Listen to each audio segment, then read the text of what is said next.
네, 오늘장 랭킹5 시간으로 이어가도록 하겠습니다. 수요일은 이분과 함께 전략 세워보시죠. 한국투자증권 염정 FCT 팀장 지금 나와 계십니다. 어서 오십시오. 네, 안녕하세요. 안녕하세요. 저희가 통했나 봐요, 팀장님. 네. 오늘 오후장에 코스피에 이어서 코스닥까지 전환 양봉 룩으로 인사를 드리니까요. 이슈와 함께 저희가 긍정적인 기운 마구마구 드리도록 하겠습니다. 네. 바로 열어볼까요? 자, 오늘 새롭게 출연한 이슈들도 많습니다. 일단은 오랜만에 하는 이슈부터 점검을 해보도록 할까요? 넷플릭스로 시작한 이슈 살펴보도록 하겠습니다. 사실은 이전에 넷플릭스 실적 시즌에도 이런 우려가 있다라고 한번 시장의 맞습니다. 반응이 나왔던 듯한데요. 11년 만에 가입자 수가 감소, 정체기에 접어들면서 그 우려가 국내 관련주로도 이어지고 있습니다. 저는 가장 궁금한 게요, 팀장님. 이걸 오히려 기회로 활용을 해야 되는지 아니면 지금은 그냥 이 하락을 지켜보기만 해야 되는 건지 하락의 이 성격을 일단 질문 드리고 싶네요. 일단 어떻게 보세요? 답 먼저 드리면 네. 저는 일단 관망입니다. 일단 넷플릭스가 11년 만에 가입자 수가 감소했다라는 부분은 일단은 뭐 러시아 쪽에 넷플릭스가 이제 서비스 중단하면서 단기적으로 좀 사실은 좀 급감했던 부분도 있긴 하지만 일정 부분 코로나19 이후로 한 2년 동안 OTT 쪽의 시장이 확대되면서 가입자 수가 급증했던 부분이 어느 정도는 좀 성숙기에 도달했다라고 생각하고 있습니다. 네. 추가적인 가입자가 뭐 폭발적으로 증가하는 시기는 좀 지났다라고 볼 수 있고요. 이와 관련해서 넷플릭스 관련주라고 한다면 우리나라 기업들 중에는 이제 컨텐츠 업계를 네. 볼 수 있는데 오늘 일제히 컨텐츠 업계들이 넷플릭스가 사실 이제 급락하는 부분으로 인해서 장 초반에 좀 많이 빠졌습니다. 개파락 시작했는데요. 그래도 많이 지금 좀 많이 올라온 모습이긴 합니다만 최근에 이제 차트를 보게 되면은 뭐 제이 컨텐츠라든지 뉴 같은 이런 전문 콘텐츠 기업들 같은 경우가 주가가 계속해서 우하향하면서 사실 지금 좀 보합 정체를 좀 가져가고 있습니다. 이런 부분은 사실 급격하게 급증했던 부분이 넷플릭스 빨이었다면 지금 역시도 넷플릭스 빨이 아니고서는 사실 갑작스럽게 뭐 사실 가져갈 수 있는 상승 모멘텀이 지금은 좀 부족한 시기가 아닌가라고 좀 생각하고요. 콘텐츠주는 지금 어떻게 보면은 어떤 작품이라든지 작품에 대한 비중이 좀 큰데 이제 주가에서 반영하는 비중이 큰데 그런 부분에서는 지금 뭐 사실 눈에 띄는 부분이 사실 없기 때문에 저는 지금은 관망으로 좀 대응을 하시고 종목별로 좀 상이하게 우리가 게임주를 볼 때 신작에 대한 모멘텀으로 주가가 급등하는 것처럼 콘텐츠 업체들 마찬가지로 이런 작품에 대한 앞으로의 라이엄에 대해서 좀 확인을 해야 될 것 같다.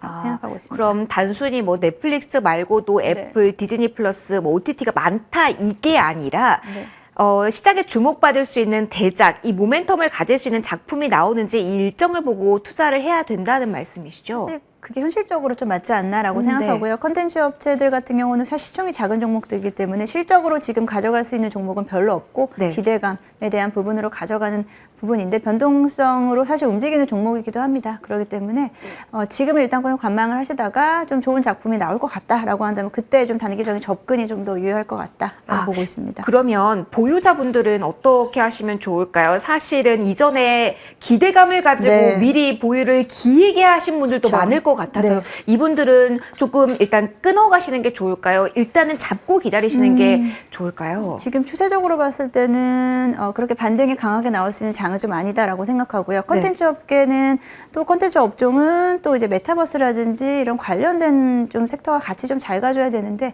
최근에 좀 흐름이 좀 저조하기 때문에 그런 부분에서는 비중 축소를 하시는 게 더 맞지 않나라고 생각하고 있습니다. 보유자분들은 비중 축소 그리고 신규 매수를 노리시는 분들도 일단 그 시기를 대작이 나오는 시기를 기다려보는 게 좋겠다라는 의견 주셨습니다. 첫 번째 이슈로 콘텐츠 저희가 집중해서 이야기를 해봤고요. 두 번째로 해보겠습니다. 2차 전지에 이어서 폐배터리 이야기를 해보려고 하는데 사실은 2차 전지에 대한 시작이 이렇게 활발하게 되면 다슨 배터리를 활용하는 안에 대해서도 시장이 계속 알고는 있었지만 관련주가 움직이지를 않았었거든요.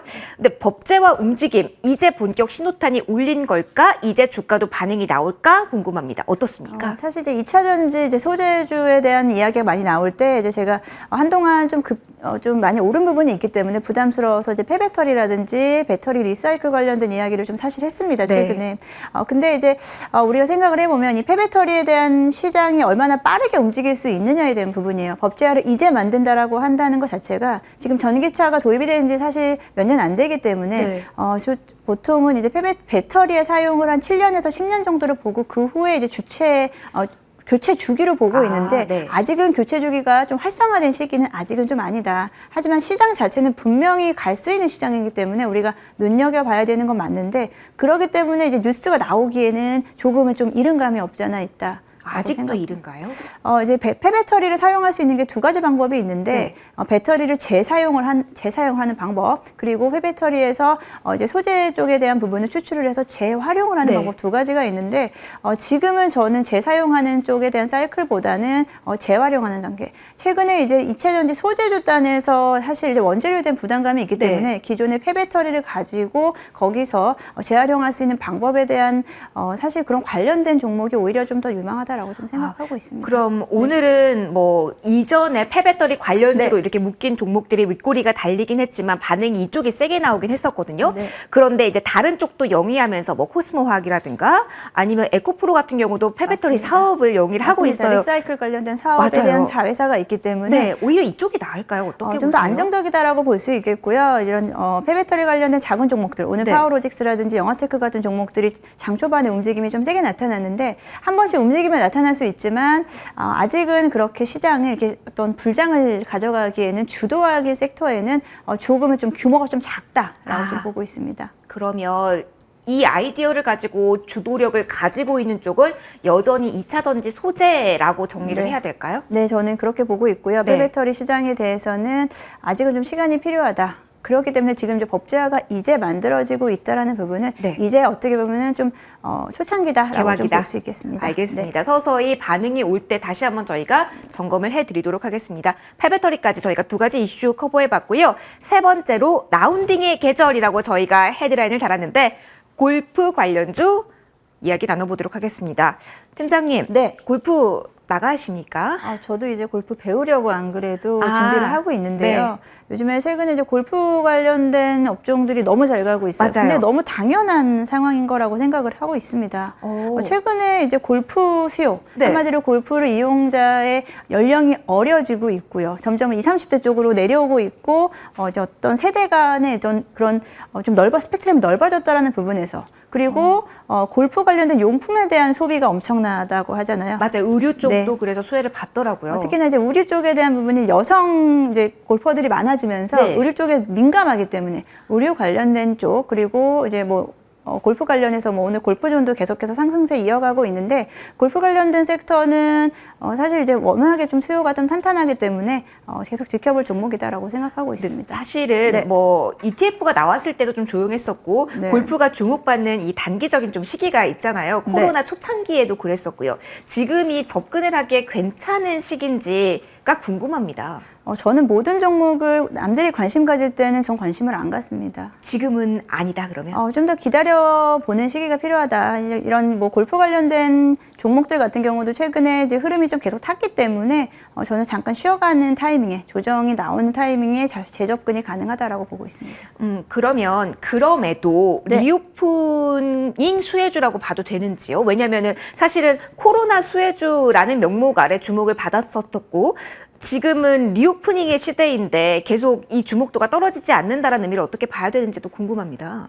리오프닝 수혜주 중에서 이렇게 볼 수 있겠습니다. 코로나이기 때문에 그 특수를 본 업종이 있고요. 코로나로 인해서 어떤 추세가 바뀌었던 섹터가 있다고 생각하는데요. 골프 같은 경우는 한번 사실 진입하면 빠져나오기 쉽지 않은 섹터입니다.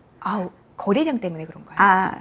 골프라는 스포츠 자체가 그렇기 때문에 지금 이제 한번 이렇게 올라온 실적에 대해서는 일정 부분을 유지할 것이라고 생각하고요. 계속해서 우상향하는 실적을 보여주지 않을까라고 생각하고 있습니다. 전부 다 그렇게 봐도 되나요?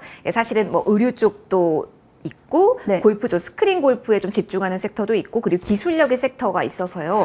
어느 쪽이 가장 유망한지 궁금합니다. 저는 이제 스크린 골프라든지 뭐 말씀하신 기술적인 부분에 대한 그런 종목들은 좀 꾸준히 갈 수 있다라고 생각하고요. 말씀하신 대로 의료 관련된 업종들 같은 경우는 계절적인 효과를 좀 볼 수 있지 않을까. 지금 이제 봄에서 여름으로 넘어가는 시즌이 사실 좀 되게 좀 좋잖아요. 나가고 싶고 뭐 이러다 보니까 새로운 소비가 좀 일어날 수 있다는 부분에서 의료 업종과 골프에 대한 의료 업종 같이 좀 지금 시기적으로 좀 가는 구간이다. 좀 시즌성이 있다라고 보고 있습니다. 다만 남들이 주목할 때 접근은 아니다. 조금 더 소외됐을 때 그 타이밍을 노려보자라는 팁도 함께 주셨습니다. 다음 이슈로 넘어갈게요. 자, 가격 메리트라는 단어에 정말 시장 민감하게 반응하는 요즘이죠. 네. 자, 그래서 오늘 중소형 IT 쪽 이야기를 나눠보려고 합니다.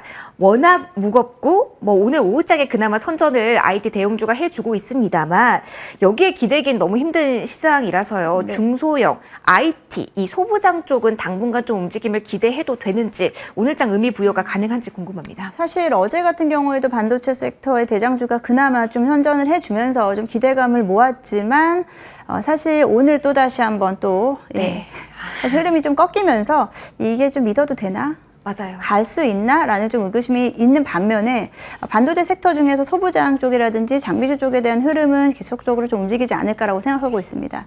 반도체 섹터 내에서 종목을 고르실 때 어쩔 수 없는 시장인데요. 지금 전체적으로 다 갈 수는 없는 시장인 것 같고요. 제가 보니까 이제 한 번 오른 종목들, 한 번 간 종목들이 쉬어가는 구간에 진입하는 게 가장 좋다. 한마디로 시세가 한번 났던 쪽. 시세가 낮던 종목을 따라가는 게 훨씬 더 지금은 좀 유리한 시장이다라고 보고 있는 게 시세가 낮다는 것은 일정 부분 이제 실적이라든지 모멘텀을 다 어느 정도 검증받았던 종목이고요. 무조건 많이 빠졌다, 과대낙폭 종목이다 해서 다시 시세를 다시 찾는 건 아니다라고 생각하고 있습니다. 이제 반도체 쪽에서 가장 좀 유망하게 보는 사실 섹터가 반도체 기판 관련주들에 대한 오늘 흐름. 다시 좀 움직이더라고요. 네, 맞습니다. 네. 흐름이 이제 최근에 좀 추세가 좀 꺾였었습니다. 네. 사실 신고가까지 갔다가 사실 조정이 좀 살짝 나왔었는데 다시 한번 흐름을 다시 좀 잡아가는 분위기를 좀 가져갈 수 있고요. 뭐 아시다시피 심택이라든지 뭐 코리아 서키트, 대덕전자 오늘 다 좋은 흐름 보여주고 있고 이렇게 우리가 한번 시세를 갔던 종목들 위주로 다시 한번 좀 어떻게 보면은 좀 검증된 종목이라고 할 수 있겠습니다. 그런 종목 위주로 움직임을 살펴보시면 충분히 투자 포인트를 잡으실 수 있을 거라고 생각합니다. 일단 시세가 네. 났던 쪽에서 지금 잠깐 빠졌던 가격적인 그렇죠. 메리트가 네. 생긴 구간에 진입을 고려해보자라는 팁들까지 주셨습니다. 자, 마지막 이슈로 지금 넘어가도록 할게요. 곡물 가격 상승을 저희가 언제까지 이야기하게 될까요? 네. 옥수수의 고공행진 그리고 새롭게 나타난 키워드 원두까지 오늘 묶어서 보려고 합니다. 일단 기존의 강한 섹터 옥수수, 곡물 사료 이쪽은 트레이딩의 영역이라고 가정한다고 해도 네. 서서히 빠져나오는 걸 추천하실까요, 팀장님? 이 곡물하고 사료, 뭐 네. 에그플레이션 관련된 종목들 같은 경우는 사실 처음에는 테마주 성격으로 움직였지만 이게 우리 실질적으로 우리 삶에 지금 반영이 되고 있다. 한마디로 물가가 상승하고 있고요. 식음료 관련된 종목들이 지금 잘 가고 있는 것은 그에 대한 부분이 비용에 대한 부분이 판가로 전가될 수 있다라는 부분인데요. 일단은 좀 답변을 좀 드리면 일단은 좀 시세적으로 좀 급등했던 종목들 있잖아요. 네. 우리가 비료 오늘도 이제 사료 맞아요. 관련주들이 또 계속해서 잘 가고 있긴 하지만 뭐 이제 M&A 관련 이슈도 있고 좀 네. 다른 이슈도 많이 묶여 있긴 합니다. 네, 그래도 시세가 이제 다 같이 지금 어떻게 보면은 이 곡물 관련주들이 좀 넓어졌어요. 폭이 맞아요. 좀 넓어지면서 지금 다 같이 한 번씩 움직임이 다 같이 나타나고 있고 상승 추세를 같이 가져가고 있는데 이런 테마 성격의 움직임이 좀 꺾일 수 있다는 가정하에 저는 그래도 완제품 관련이라든지 그리고 우리가 잘 알고 있는 식음료 관련된 종목들도 지금 꾸준히 잘 가고 있거든요. 네. 예를 들어서 뭐 풀무원이라든지 농심 같은 뭐 예를 들어 식음료 쪽에서도 그런 종목들이 오히려 좀 더 안정적인 시세를 가져갈 수 있지 않을까 싶기 때문에 단기적으로 좀 급등주 같은 경우를 따라가신 분들은 차익 실현을 하셔가지고 좀 안정적인 투자처로 옮기자. 인플레이션에 대한 해치를 할 수 있는 식음료 업종들 같은 경우로 조금은 좀 비중을 좀 나누는 방법이 지금 좀 현실적이지 않을까 생각하고 있습니다. 그런가요? 그러면 원두 쪽은 어떨까요? 오늘 새롭게 네. 나타난 이슈라서요. 저는 정말 뭐 밥보다 커피 소비를 많이 하는 것 같아서 맞습니다. 저희가 또 커피 가격에 좀 민감하기도 하고 그렇기 때문에 오늘 처음으로 부각된 종목들이 조금 더 연속성이 나올 수 있을지 그래서 올라타야 되는지 고려하시는 분들도 많으실 것 같아서요. 이제 커피 관련주가 오늘 처음 나온 건 사실 좀 아니다라고 생각을 하고 네. 있고요. 뭐 커피 가격에 대한 인상도 사실 이미 좀 뭐 스타벅스라든지 한 번은 단행을 있었죠. 했습니다. 네. 커피에 대해 생각을 해보면 커피는 사치제임에도 불구하고 지금은 이미 필수제처럼 네. 인식이 되어 있습니다. 눈빛으로 뭔가를 말씀해 주셨어요. 우리가 커피 가격이 몇백 원 오른다고 해서 안 사 먹을 거 아니잖아요. 예. 사지요. 네. 예. 그렇기 때문에 이제 커피 수요에 대한 부분은 뭐 계절적인 효과 또 있습니다. 또 여름을 대비해서 계절적인 효과도 있겠고요. 이제 곡물가 인상과 함께 이제 모든 원재료가가 다 오르고 있는 상황에서 커피 관련된 종목들 오늘 한국 맥널티도 마찬가지고요. 한국 F&B 같은 경우도 마찬가지로 원료를 수급하는 이런 업종들 같은 경우에도 저는 장기적으로 봤을 때, 뭐 중장기적으로 봤을 때 충분히 접근 가능하다라고 생각하는데 오늘 이제 상한가 가는 한국 맥널티는 지금 좀 다소 부담스러운 풀렸어, 부분이 네. 있고요. 네. 다시 들어갔다가 풀렸군요. 네, 지금 왔다 갔다 하는 상황인 네. 것 같습니다. 근데 이제 커피 관련된 종목이 사실 좀 소수에 불과하기 때문에 그런 종목들도 물론 단기적으로 접근 좋지만 제가 계속 말씀드리면은 조금은 안정적으로 안정적인? 가고자 하시는 좀 성향이 좀 그러신 분들은 지금 식음료 관련된 종목들도 아직도 좀 오를 수 있는 룸이 충분히 남아있다라고 보고 있습니다. 알겠습니다. 5가지 이슈 저희가 정리 쪼개봤고요. 이제 네. 원픽 들어볼 시간입니다. 팀장님, 오늘은 이 이슈 가운데 어디에서 원픽 고르셨을까요? 네, IT 소부장 쪽에서 네 골라봤습니다. 번째 이슈요. 어떤 종목인지 바로 공개해 주실까요? 네, 말씀드렸듯이 앞에서 말씀드렸듯이 한번 시세가 간 종목들을 따라가는 게 훨씬 더 편하다라고 말씀을 드렸습니다. 네. 시장 자체가 DB하이텍입니다. 기판 3대장이 아니네요. 기판 3대장은 오늘 오르고 있기 때문에 알겠습니다. 네. 오늘 지금 매수에 나설 수 있는 종목으로 지금 DB하이텍 소개를 해주실 텐데요. 어떤 포인트 보고 계신가요? DB하이텍 같은 경우는 이제 8인치 파운드리 업체인데요. 8인치 파운드리가 각광을 다시 받기 시작한 재주목된 것은 한 2년여 전부터라고 네. 생각할 수 있습니다.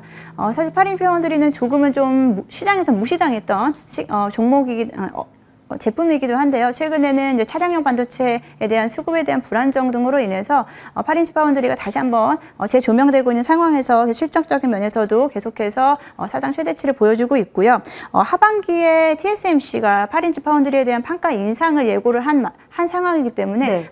DB하이텍 역시도 이 판가 인상에 대한 부분이 좀 더 유리하게 진행되지 않을까라고 생각하면서 DB하이텍 가지고 왔고요.